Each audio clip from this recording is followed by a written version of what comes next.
লেখিকা সুপ্রিয়া ঘোষের কনকাঞ্জলি। উত্তর কলকাতার রায়বাড়ির বড় বারান্দায় আজ রোদের ঝিলিকটা যেন একটু অন্যরকম। নোনা ধরা দেওয়াল, কাঠের খড়খড়ি দেওয়া জানলা আর ছাদের কার্নিশে বসে থাকা পায়রাগুলোর ডাক, সব মিলিয়ে একটা গুমোট অথচ ব্যস্ত পরিবেশ। বাড়ির একমাত্র মেয়ে তিতলির কাল বিয়ে, আজ তার আইবুড়ো ভাত। সকালে তিতলির মা অলকা দেবী স্নান সেরে শুদ্ধ বস্ত্রে রান্নাঘরে ঢুকেছেন। তার ছায়াসঙ্গী হিসেবে আছেন তিতলির মেজ কাকিমা। রান্নাঘর থেকে আসা সর্ষের তেলের ঝাঁঝ আর ঘিয়ের সুবাসে ড্রয়িং রুমের গুমোট ভাবটা যেন একটু কেটেছে।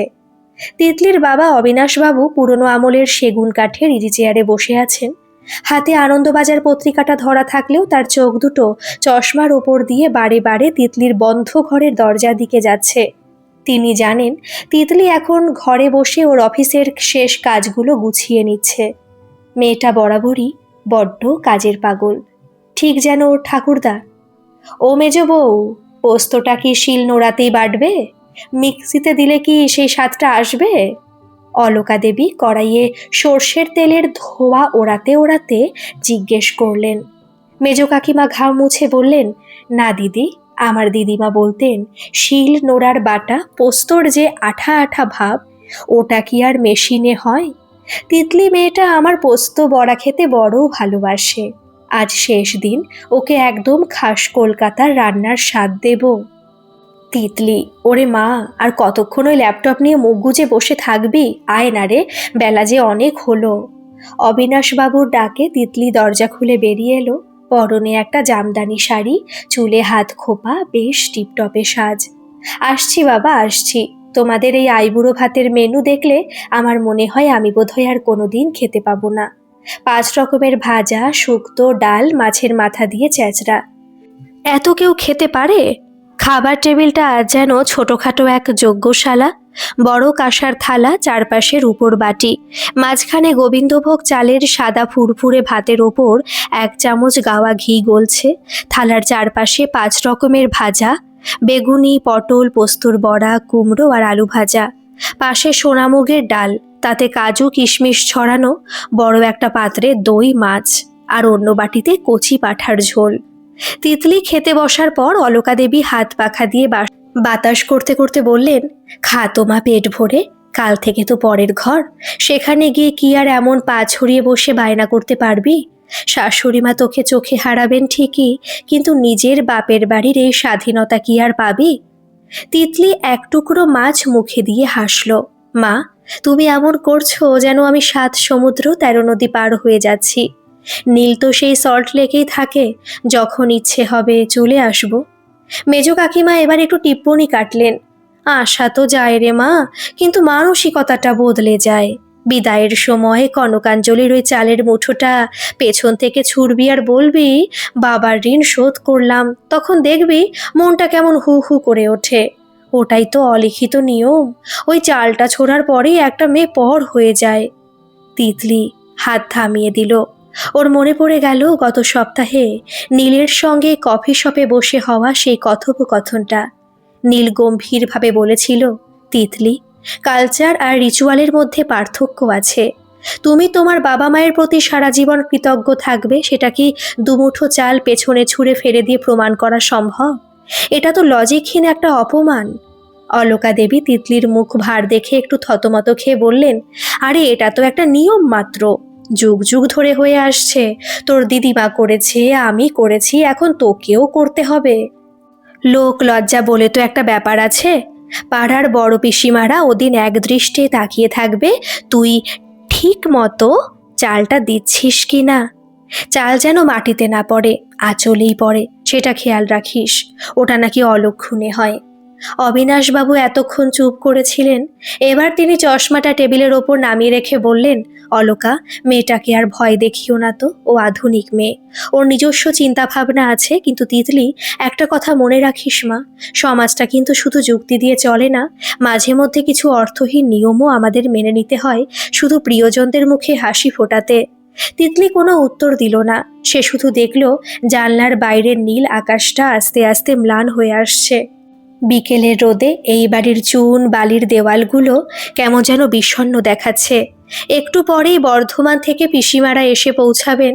তাদের গয়নার বাক্স, সিল্কের শাড়ি আর প্রচুর উপদেশ, সব মিলিয়ে বাড়িটা এক মেলা হয়ে উঠবে।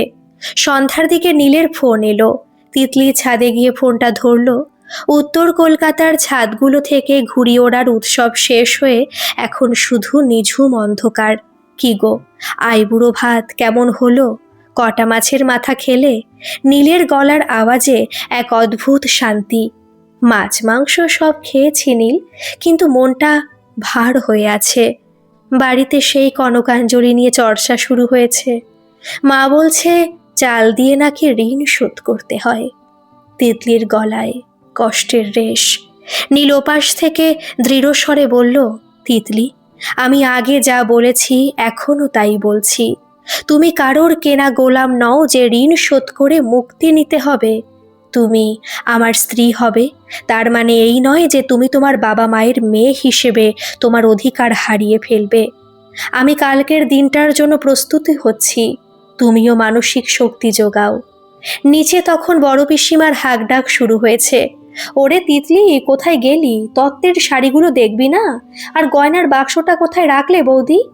তিতলি একটা দীর্ঘশ্বাস ফেলে ছাদের আলসে থেকে হাত সরালো। কাল তার গায়ে হলুদ, তারপর বিয়ে, আর তার ঠিক পরের দিন সেই অমোঘ মুহূর্ত কনকাঞ্জলি। তিতলি জানে সে শুধু একটা বাড়িতে বউ হয়ে যাচ্ছে না, সে একটা শতাব্দী প্রাচীন প্রথার মুখোমুখি দাঁড়াতে চলেছে। রায়বাড়ির এই দেওয়ালগুলো কাল এক নতুন ইতিহাস দেখবে, নাকি পুরনো নিয়মেই তিতলি নিজেকে সঁপে দেবে, সেটা কেবল সময়ই জানে। রায়বাড়ির ঘুম ভাঙল আজ সানাইয়ের সুরে নয়, বরং পাশের বাড়ির কলতলার ঝগড়া আর বড় পিসিমার উচ্চস্বরে ডাকাডাকিতে। আজ বিয়ের দিন। ভোরবেলাতে তিতলিকে দধিমঙ্গলের জন্য তোলা হয়েছে। সারা শরীরে একটা হিমেল ভাব, আর চোখে কাল রাতের সেই আধো ঘুমের আবেশ। উঠোনের মাঝখানে শামিয়ানা টাঙানো হয়েছে। বেলা 12টার দিকে গায়ে হলুদের তত্ত্ব এসে পৌঁছেছে নীলের বাড়ি থেকে। বড় বড় 4টে পিতলের থালায় সাজানো গয়না, শাড়ি আর নানা রকমের মিষ্টি। তত্ত্ব নিয়ে আসা লোকগুলোর জন্য শরবত আর সন্দেশের ব্যবস্থা করতে করতে অলকা দেবী গলদঘর্ম। মেজ কাকিমা তিতলিকে নিয়ে বসিয়েছেন পিঁড়িতে। ও মেজ বউ, শিলনোড়ায় বাটা হলুদটা একটু বেশি করে দিস তো। আজকালকার বাজার চলতি প্যাকেটের হলুদে কি আর ওই জেল্লা আসে? আমাদের মেয়েটাকে যেন একদম হলুদ পরি দেখায়। বড় পিসিমা পান চিবোতে চিবোতে হাঁক পারলেন। তিতলি চুপচাপ বসে আছে। ওর কপালে, গালে আর হাতে যখন ঠান্ডা হলুদের প্রলেপ লাগানো হচ্ছে, তখন ওর মনে হচ্ছিল এই হলুদ কি সত্যি কোনো শুদ্ধির প্রতীক, নাকি একটা অদৃশ্য লক্ষণ রেখা যা তাকে তার নিজের শিকড় থেকে উপড়ে ফেলার প্রস্তুতি নিচ্ছে। পাশের ঘরে তখন তত্ত্ব দেখতে আসা পাড়ার মাসি পিসিদের ভিড়। তাদের আলোচনার বিষয়বস্তু বিয়ের আনন্দ নয়, বরং দেনা পাওনা আর নিয়ম কানুন। শুনলাম ছেলে নাকি খুব মডার্ন, সল্ট লেকে বড় চাকরি করে। এক মাসিমা জিজ্ঞেস করলেন। মেজ কাকিমা একটু গর্বের সাথে বললেন, হ্যাঁ মাসিমা, নীল শুধু মডার্ন নয়, খুব বুদ্ধিমান ছেলে। তবে ওই যে আজকালকার ছেলে তো একটু বেশি স্পষ্ট বক্তা। বড় পিসিমা ফোড়ন কাটলেন। স্পষ্ট বক্তা হওয়া ভালো, কিন্তু বিয়ের আচার বিচার যেন মাথা না গলায়। এই যেমন কাল সকালেই তো কনে বিদায়। তিতলিকে কিন্তু আমার ছোট থেকেই শিখিয়েছি, বাবার ঋণ শোধ করে তবেই যেতে হয়। ওই যে কনকাঞ্জলি, ওটা নিয়ে যেন কোনো হইচই না হয়। নীল আবার ওসবে বাগড়া দেবে না তো? তিতলি বলছিল নীল নাকি ওসব মানবে না বলেছে। তা বাপু, তোমরা যতই আধুনিক হও না কেন, বিয়ের নিয়ম কানুন ঠিকভাবে না মানলে অকল্যাণ হয়, এই আমি বলে রাখলাম। তিতলি শুনছিল সব, তার কানে বিঁধছিল ঋণ শোধ শব্দটা। অলকা দেবী হলুদের বাটি হাতে তিতলির কাছে এসে ফিসফিস করে বললেন, শোন তিতলি, তোর পিসিদের কথা কানে নিস না, কিন্তু কালকে নিয়মটা ঠিকঠাক পালন করিস মা। তোর বাবা তো কাল রাত থেকে একটা কথাও বলছে না। মানুষটার বুকটা ফেটে যাচ্ছে তোকে বিদায় দিতে। তুই যদি কাল প্রথা মেনে চালটা দিস, উনি অন্তত মানসিকভাবে শান্তি পাবেন যে সবটা নিয়ম মেনেই হয়েছে। তিতলি ম্লান হাসল। মা বাবা কি সত্যিই শান্তি পাবেন? ওটা তো একটা অভিনয় মাত্র। অভিনয় হোক বা সংস্কার, ওটাই তো আমাদের সমাজের মেরুদণ্ড রে মা। অলকা দেবী আঁচলে চোখ মুছলেন। বেলা বাড়তে থাকলো। দুপুরে তিতলির গায়ে হলুদ পর্ব মিটে গেছে।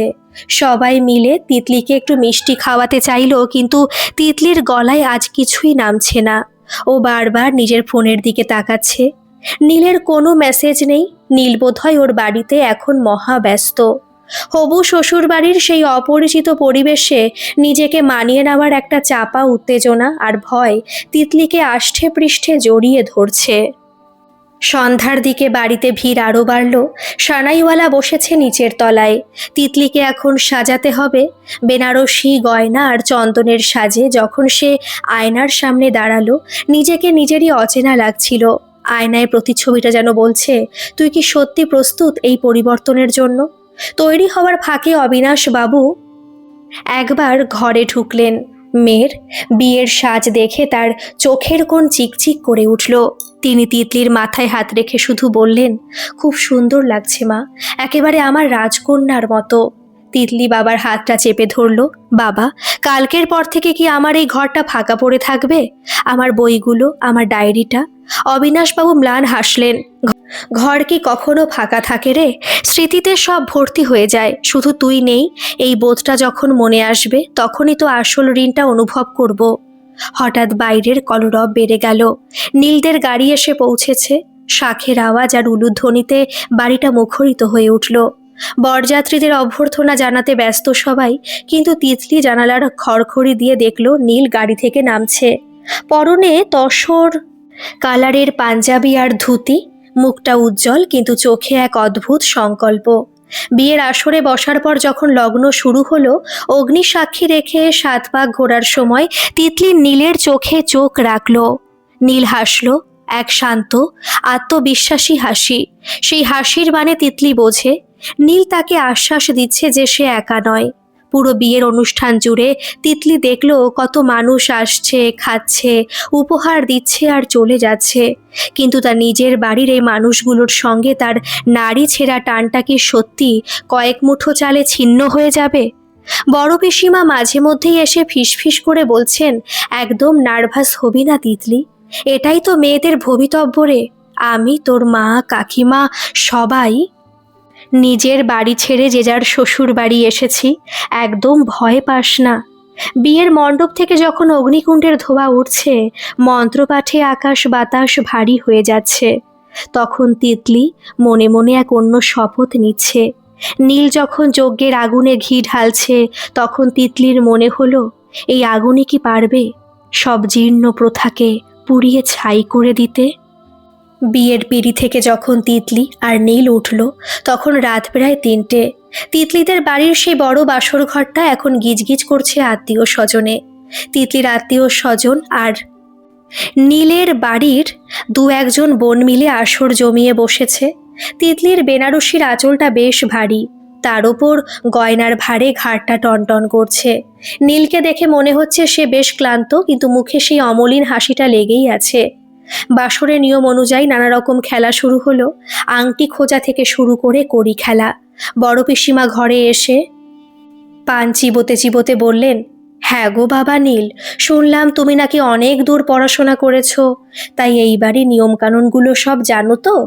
আমাদের বাড়ির মেয়ে কিন্তু খুব আদরের, ছোট থেকে স্বাধীনভাবেই বড় হয়েছে। ওকে নিয়ে গিয়ে যেন আবার নিয়মের জাতাকলে ফেলো না বাবা। তবে আমরা কিছু কিছু নিয়ম বাপু মানি, যেগুলো না মানলেই নয়।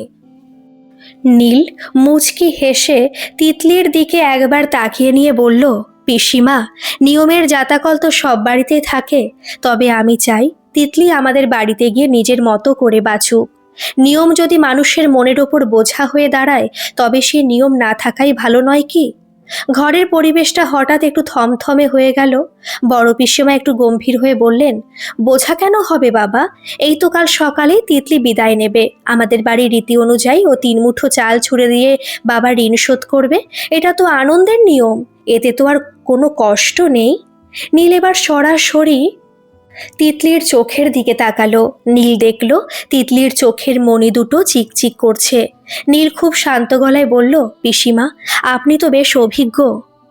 আচ্ছা বলুন তো, এই যে কয়েক মুঠো চাল তিতলি ছুঁড়ে দেবে, তাতে কি বাবার যে তিল তিল করে জমানো ভালোবাসা, তিতলিকে বড় করা, ওর পড়াশোনার পেছনে খাটুনি, সব কি শোধ হয়ে যাবে? চালটা কি খুব বেশি দামি জিনিস? পিসিমা একটু অপ্রস্তুত হয়ে বললেন, আরে না না, ওটা কি আর আক্ষরিক অর্থে শোধ করা? ওটা তো একটা প্রতীক। একটা মেয়ে তার বাপের বাড়ি দাবি ছেড়ে দিল, এটাই বোঝানো হয়। নীল আলতো করে তিতলির হাতটা নিজের হাতের ওপর রাখলো। বাসর ঘরের সেই উজ্জ্বল আলোয় সবার সামনেই সে তিতলির হাতের আঙুলগুলো আলতো করে চেপে ধরে বলল, দাবি তো মানুষ ছাড়ে পরকীয়ার ক্ষেত্রে বা ব্যবসার ক্ষেত্রে। তিতলি ওর বাবার রক্ত, ওনার অংশ। ও দাবি ছাড়বে কেন? ও কি সারা জীবন এই বাড়ির মেয়ে থাকবে না? যদি থাকে তবে ঋণ শোধের নাটকের প্রয়োজনটা কি? ততক্ষণে মেজ কাকিমা ঘর থেকে বেরোনোর অজুহাতে তিতলির মাকে ডেকে এনেছেন। অলকা দেবী দরজার আড়ালে দাঁড়িয়ে সব শুনছিলেন। তার বুকের ভেতরটা কেঁপে উঠল। তিনি জানতেন নীল আধুনিক, কিন্তু ও যে বাসর ঘরে এসব কথা তুলবে তা ভাবতে পারেননি। রাত বাড়তে থাকে। একে একে আত্মীয়রা ঝিমোতে শুরু করেন। সকাল হতে আর মাত্র ঘন্টাখানেক বাকি। বাসর ঘরে যখন নীল আর তিতলি একা হওয়ার সুযোগ পেল, তিতলি ফিসফিস করে বলল, নীল, তুমি কিন্তু খুব বেশি বলছো। মা কাল থেকে খুব কান্নাকাটি করছে। ওসব প্রথা মেনে নেওয়া কি খুব কঠিন? জাস্ট একবার চালটা ছুড়লেই তোর ল্যাটা চুকে যায়। নীল গম্ভীর হয়ে বলল, তিতলি, অন্যায়ের সঙ্গে আপোষ করাটাই হলো সবচেয়ে বড় অপরাধ। তুমি ভাবছো এটা একটা ছোট জিনিস? না, এটা একটা মেয়ের মর্যাদার প্রশ্ন। তোমার বাবা মা কি মহাজন যে তোমাকে মুক্তি দেওয়ার জন্য তোমার থেকে চালের ভিক্ষে চাইবেন? আমি চাই না আমার শ্বশুর মশাইকে কেউ ভিখারি বা মহাজন হিসেবে দেখুক। তিতলি, তুমি কি আমায় বিশ্বাস করো? তিতলি নীলের চোখের দিকে তাকিয়ে থাকলো। বাইরে তখন পাখি ডাকতে শুরু করেছে। বেলা বেশ বেড়েছে। সানাইওয়ালা ভৈরবীর করুণ সুর তুলছে। রায়বাড়িতে তখন সাজো সাজো রব। অলকা দেবী লাল পাড় সাদা শাড়ি পরে তৈরি। তার হাতে একটা কাঁসার থালা, তাতে গোবিন্দভোগ, আতপ চাল আর একটা রূপোর গয়ন রাখা। তিতলিকে সুন্দর করে সাজিয়ে দেওয়া হয়েছে। চন্দনের ফোঁটাগুলো যেন তিতলির কপালে আজ আগুনের মতো জ্বলছে। অবিনাশবাবুর ড্রয়িং রুমে একটা চেয়ারে পাথরের মতো বসে আছেন। তার সামনেই রাখা আছে তিতলির ছোটবেলার সেই হারমোনিয়াম আর বইয়ের র্যাক। মেয়েটা চলে যাবে, এই সত্যটা যেন আজ সকালে তাকে গ্রাস করতে আসছে। মেজ কাকিমা ঘরে এসে বললেন, তিতলি চল মা, সময় হয়ে এসেছে। গাড়ি বাড়ির নিচে এসে দাঁড়িয়েছে। এবার আশীর্বাদ পর্ব সেরে কনকাঞ্জলি দিতে হবে। তিতলি যখন ঘরের চৌকাঠ পার হয়ে সিঁড়ির মুখে দাঁড়ালো, দেখল পুরো পরিবার সেখানে উপস্থিত। পাড়া প্রতিবেশীরাও দরজায় ভিড় জমিয়েছে। সবাই দেখতে চায় রায়বাড়ির বিদায়ের দৃশ্যটা। নীল তিতলির ঠিক পেছনেই দাঁড়িয়েছিল। নীল আর তিতলিকে একে একে সবাই আশীর্বাদ করলো। অলকা দেবী থালাটা নিয়ে তিতলির পেছনে দাঁড়ালেন। তার দু চোখ বেয়ে জল গড়িয়ে পড়ছে। তিনি কম্পিত গলায় বললেন, নে মা, চালটা নে। পেছনে ছুঁড়ে দিয়ে 3বার বল, বাবা মা, তোমার সব ঋণ শোধ করলাম।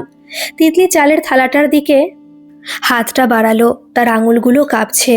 সে একবার নীলের দিকে তাকালো। নীল তখন নির্বাক, নিস্তব্ধ, কিন্তু তার চোখে ছিল এক অটল সংকল্প। তিতলি যখন চালের মুঠোটা হাতে তুলল, উপস্থিত সবার চোখে মুখে এক চরম কৌতূহল।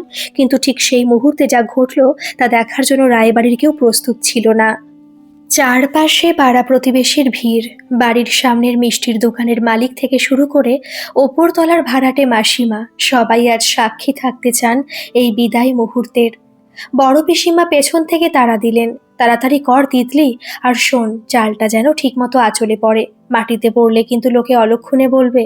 তিতলি হাত বাড়ালো। তার কম্পিত আঙুলগুলো চালের মধ্যে ডুবিয়ে দিতেই এক অদ্ভুত হাহাকার তার বুক চিরে বেরিয়ে আসতে চাইল। যে বাবা তাকে তিল তিল করে গড়ে তুলেছেন, যে মা নিজের জীবনের সব স্বাদ আহ্লাদ বিসর্জন দিয়ে তাকে বড় করেছেন, আজ কয়েক মুঠো চালের বদলে কি তাদের সব দানকে শোধ করা যায়? ঠিক যখন তিতলি চালটা হাতের মুঠোয় নিল, তখনই একজোড়া মজবুত হাত তার কবজিটা শক্ত করে চেপে ধরল। পুরো চত্বরটা যেন এক নিমেষে জমাট বেঁধে গেল। শাঁখের আওয়াজ থেমে গেল। উলুধ্বনি দেওয়া মহিলারা থমকে গেলেন। তিতলি ফিরে দেখল নীল। নীলের মুখটা শান্ত, কিন্তু তার চোখের চাউনি হিম শীতল দৃঢ়তায় ভরা। নীল, এ কি করছো? হাত ছাড়ো।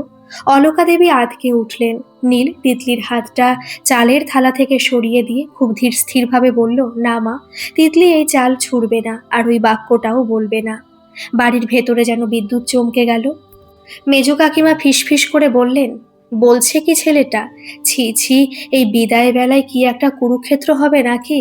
বাবা নীল, এটা তো নিয়ম, আমাদের বাড়ির মান মর্যাদা আছে তো। নীল এবার একটু এগিয়ে এসে সবার সামনে দাঁড়ালো, তার গলার স্বর এখন বেশ স্পষ্ট। মান মর্যাদা কিসে বাড়ে কাকিমা? একটা মেয়েকে তার শিকড় থেকে উপড়ে ফেলার নাটক করলে? আমি এই বাড়ির জামাই হতে এসেছি, কোনো ব্যবসায়িক চুক্তি করতে আসিনি। তিতলি যদি বলে যে সে তার বাবার ঋণ শোধ করলো, তার মানে এই দাঁড়ায় যে আপনাদের সঙ্গে তিতলির আর কোনো দেনা পাওনা রইল না। ও আজ থেকে এই বাড়ির পর হয়ে গেল। এটা কি সত্যি? অবিনাশবাবু ড্রয়িং রুমের কোনায় দাঁড়িয়েছিলেন। জামাইয়ের কথাগুলো যেন তপ্ত তীরের মতো তার বুকে বিঁধল। তিনি এগিয়ে এলেন। বাবা নীল, ওটা তো একটা সংস্কার, 1000 বছর ধরে মানুষ করছে। তিতলি না করলে লোকজন তো আমাদের ছিছি করবে। করুক বাবা। নীল হাসল, তবে সেই হাসিতে কোনো তাচ্ছিল্য ছিল না। সমাজ যদি আপনার মেয়ের অস্তিত্বকে দুমুঠো চালের সমার্থক মনে করে, তবে সেই সমাজের ছি ছি কার্ডটাই আশীর্বাদ। আপনি কি সত্যি বিশ্বাস করেন যে তিতলির ওপর আপনার কোনো অধিকার আর থাকবে না কাল থেকে? আপনি অসুস্থ হলে কি ও এসে আপনার পাশে দাঁড়াবে না? কারণ ও তো চাল দিয়ে ঋণ শোধ করে দিয়েছে। অবিনাশবাবু নিঃসাড় হয়ে দাঁড়িয়ে রইলেন। তিনি কোনো উত্তর দিতে পারলেন না। নীলের যুক্তিগুলো তার এতদিনের অভ্যস্ত সংস্কারের ভিত নাড়িয়ে দিচ্ছে। বড় পিসিমা এবার চেঁচিয়ে উঠলেন, আরে বাবা, অত তর্ক করার সময় এটা নয়। বিয়ের দিন এত আদিক্ষেতা ভালো দেখায় না। তিতলি, তুই দিস না চালটা, আমি দিয়ে দিচ্ছি তোর হয়ে। আমাদের নিয়মটা তো পালন হতে হবে। না পিসিমা। এবার তিতলি মুখ খুলল। সে নীলের হাতের বাঁধনটা আরো শক্ত করে ধরল। তার চোখের জল এখন শুকিয়ে গেছে। সেখানে ফুটে উঠেছে এক অদ্ভুত আত্মবিশ্বাস। নীল ঠিকই বলছে। বাবা মায়ের ঋণ শোধ করার মতো ক্ষমতা আমার কেন এই পৃথিবীর কারণ নেই? মা, তুমি কেন চাও আমি এমন একটা মিথ্যে বলি? তুমি কি চাও না আমি সারা জীবন তোমার মেয়ে হয়ে থাকি? চাল দিয়ে মুক্তি নিয়ে পর হয়ে যাওয়াটা কি খুব জরুরি? অলকা দেবী স্তব্ধ। তিনি তার মেয়ের দিকে তাকালেন। চন্দনের ফোঁটা মাখা ওই মুখটা আজ যেন হঠাৎ অনেক বড় হয়ে গেছে। তিনি হাতের থালাটা নামিয়ে রাখলেন। তার মনে হলো এই চালগুলো যেন তার মেয়ের মুক্তির পথে বাধা হয়ে দাঁড়িয়েছিল। নীল এবার মেজ কাকিমার দিকে তাকিয়ে বলল, কাকিমা, এই চালগুলো দিয়ে কাল তিতলি আমাদের বাড়িতে গিয়ে নিজের হাতে প্রথম রান্না করবে। বাড়ির লক্ষ্মীর হাতে রান্না সবাই মিলে আনন্দ করে খাবো।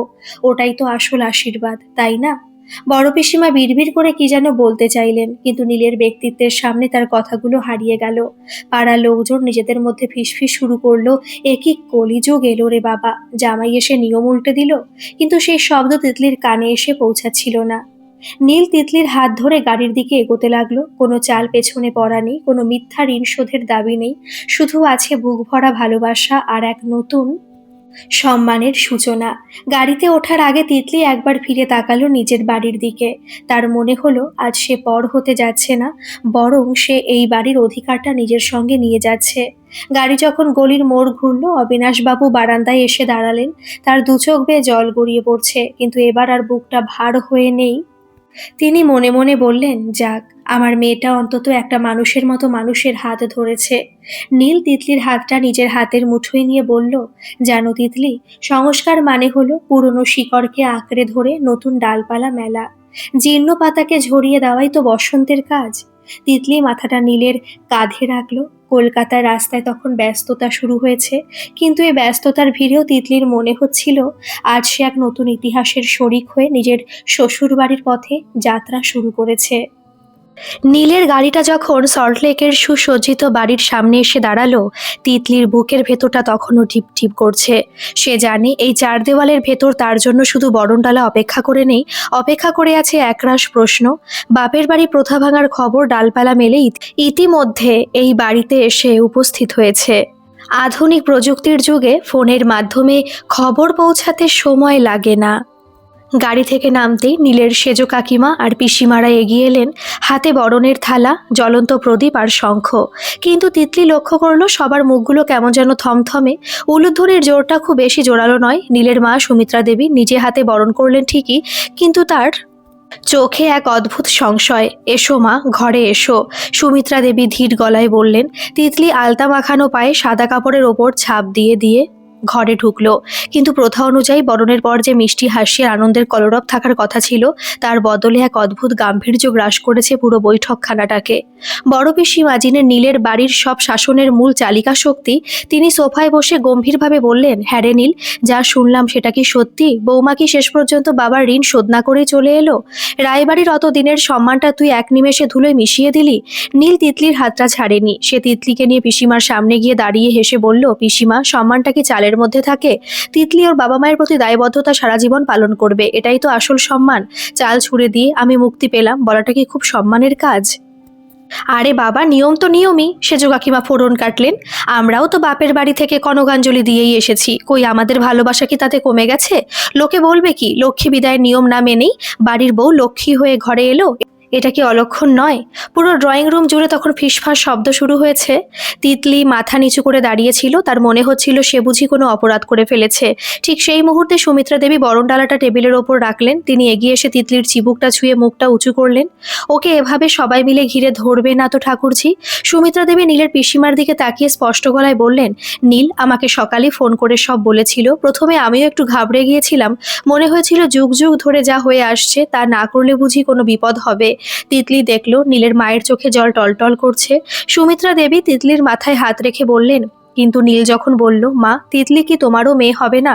ও যদি ওর বাবার ঋণ শোধ করে দেয় তবে কি ও তোমাকেও কোনোদিন পর করে দিয়ে একই কথা বলবে না? তখন আমার টনক নড়ল। আমরা আমাদের মেয়েদের পর করে দেওয়ার জন্যই কি এত নিয়ম বানিয়েছি? নীলের বাবা এতক্ষণ খবরের কাগজের আড়ালে মুখ লুকিয়ে সব শুনছিলেন। তিনি কাগজটা নামিয়ে রেখে বললেন, ঠিক বলেছ সুমি, প্রথা যদি মানুষের মনে বিভেদ তৈরি করে তবে সেই প্রথা আঁকড়ে ধরে লাভ নেই। তিতলিমা, তুমি নিশ্চিন্তে এই ঘরে পা রাখো। এই ঘরটাও তোমার বাপের বাড়ির মতোই তোমার নিজের। এখানে তোমাকে কোনো ঋণ শোধ করতে হবে না, বরং ভালোবাসা দিয়ে নতুন ঋণ তৈরি করতে পারবে। পিসিমা গজগজ করতে করতে উঠে চলে গেলেন। যুগটাই পাল্টে গেল। এখনকার ছেলেমেয়েরা যা করছে এর ফল কিন্তু ভোগ করতে হবে আমাদেরই। বিকেলের দিকে তিতলিকে নিয়ে ঘরে ঢুকলো নীল। জানলার বাইরে শান্ত রাস্তা দেখা যাচ্ছে। তিতলি একটা দীর্ঘশ্বাস ফেলে আয়নার সামনে দাঁড়ালো। তার কপালে এখনো সেই চন্দনের শুকনো দাগ। নীল পেছন থেকে এসে ওর কাঁধে হাত রাখলো। খুব কষ্ট হলো তো আজ? নীল নিচু স্বরে জিজ্ঞেস করলো। না নীল, কষ্ট নয়, এক অদ্ভুত শান্তি লাগছে। আমার মনে হচ্ছিল আমি যদি চালটা ছুঁড়ে দিতাম তবে আজ সারাদিন আমার অপরাধ বোধ হতো। মনে হতো আমি বাবাকে সত্যি অপমান করেছি। তুমি আজ যা করলে সেটা করার সাহস হয়তো আমি একলা পেতাম না। তিতলি নীলের দিকে ফিরে তাকালো। নীল হাসলো। জানতাম তুমি পারবে। আসলে মধ্যবিত্ত পরিবারের খুঁটিনাটি ঝগড়া, মান অভিমান আর সংস্কারের এই যে বেড়াজাল, এটা ভাঙতে গেলে শুধু শিক্ষা নয়, মানসিক জোরও লাগে। কাল সকালে যখন তুমি রান্নাঘরে প্রথম ঢুকবে তখন কিন্তু এই পিসিমা কাকিমারা তোমার রান্নার খুঁত ধরবেন, কিন্তু মনে রেখো, তোমার চাল দিয়ে ঋণ শোধ না করাটাই তোমার সবচেয়ে বড় শক্তি। রাতের দিকে তিতলি একবার বাবাকে ফোন করলো। অবিনাশবাবু ওপাশে ফোন ধরে কয়েক সেকেন্ড চুপ করে থাকলেন। তারপর কাপা গলায় বললেন, তিতলি মা, কেমন আছিস? খুব সুখে আছি বাবা। মা কেমন আছে? তোর মা সারাদিন পাড়ায় বুক ফুলিয়ে বলে বেড়াচ্ছে যে ওর জামাই আর মেয়ে একটা নতুন ইতিহাস তৈরি করেছে। জানিস তিতলি, প্রথমে রাগ করলেও তোর মা এখন খুব গর্বিত। ও বলছে আমাদের তিতলি তো সত্যি পর হয়নি, ও তো আজকেও আমাদেরই আছে। ফোনটা রাখার পর তিতলির মনে হলো মধ্যবিত্ত জীবনের এই যে জটিল সমীকরণ, এর সমাধান বোধহয় কোনো দামি উপহারে নেই, আছে কেবল সম্মানে। সে দেখলো নীল বারান্দায় দাঁড়িয়ে আকাশের দিকে তাকিয়ে আছে। তিতলি নীলকে গিয়ে জড়িয়ে ধরলো। সে বুঝলো আগামীর পথটা হয়তো কঠিন, অনেক সমালোচনা সইতে হবে, কিন্তু যে ভিত্তিটা আজ তৈরি হয়েছে তা কোনো কালবৈশাখী ঝড়ে টলবার নয়। নতুন জীবনের প্রথম সকাল। সল্টলেকের এই অভিজাত পাড়াটা উত্তর কলকাতার তুলনায় অনেক বেশি নিঝুম। পাখির ডাক আর গাছের পাতার সরসরানি ছাড়া আর কোনো শব্দ নেই। তিতলি যখন ঘুম থেকে উঠল তখন জানলার পর্দার ফাঁক দিয়ে রোদের ঝিলিক এসে মেঝেতে পড়েছে। কালকের সেই ভারী বেনারসি আর গয়নার ভার আজ নেই। পরনে একটা সাধারণ তাঁতের শাড়ি, কিন্তু কালকের সেই সাহসের রেশটা এখন ওর বুকের ভেতর রয়ে গেছে। আজ তিতলির ভাত কাপড় আর প্রথম রান্নার দিন। মধ্যবিত্ত বাঙালি পরিবারে এই দিনটির গুরুত্ব অপরিসীম। কাল রাতে যে ঝড়টা উঠেছিল পিসিমাদের কথায়, আজ সকালে তার রেশ কি বজায় আছে?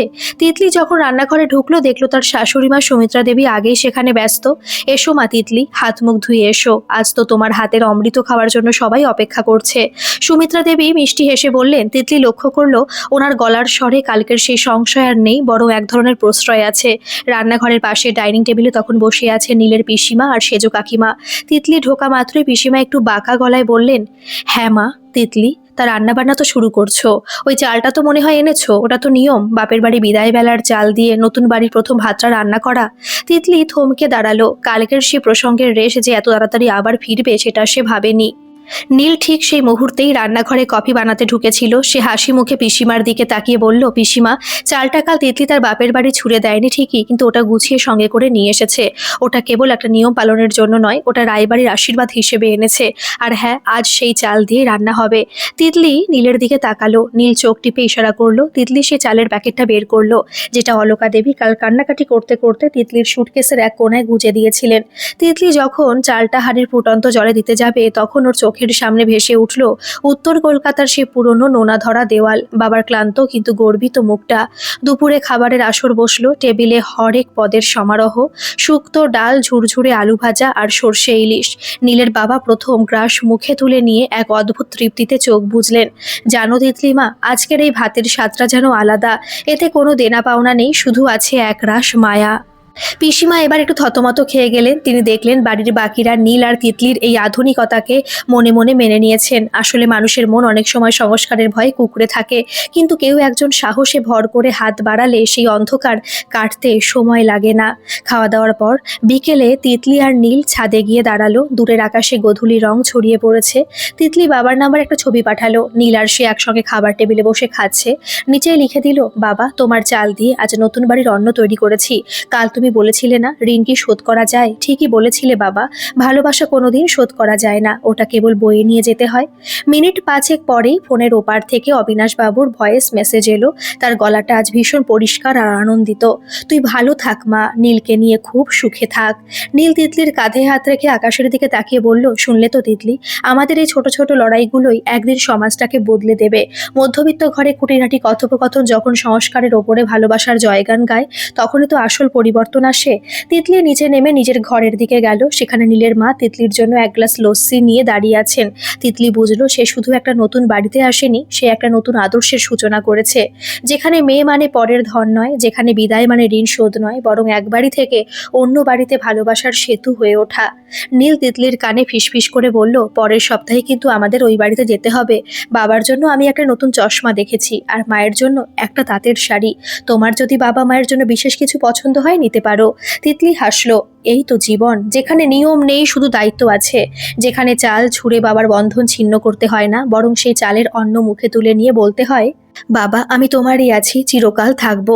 রাতের অন্ধকারে কলকাতার আলোগুলো যখন একে একে জ্বলে উঠলো, তিতলির মনে হলো এই শহরটা আজ যেন একটু বেশি সুন্দর, কারণ আজ কোনো মেয়ে কাঁদতে কাঁদতে তার শিকড় থেকে বিচ্ছিন্ন হওয়ার অভিনয় করেনি, বরং হাসি মুখে তার শেকড়কে সঙ্গে নিয়ে নতুন আকাশ ছোঁয়ার স্বপ্ন দেখেছে। গল্পটি কেমন লাগলো অবশ্যই কমেন্টে জানাবেন, আর ভালো লাগলে একটা সাবস্ক্রাইব করে আমার পাশে থাকবেন। ধন্যবাদ।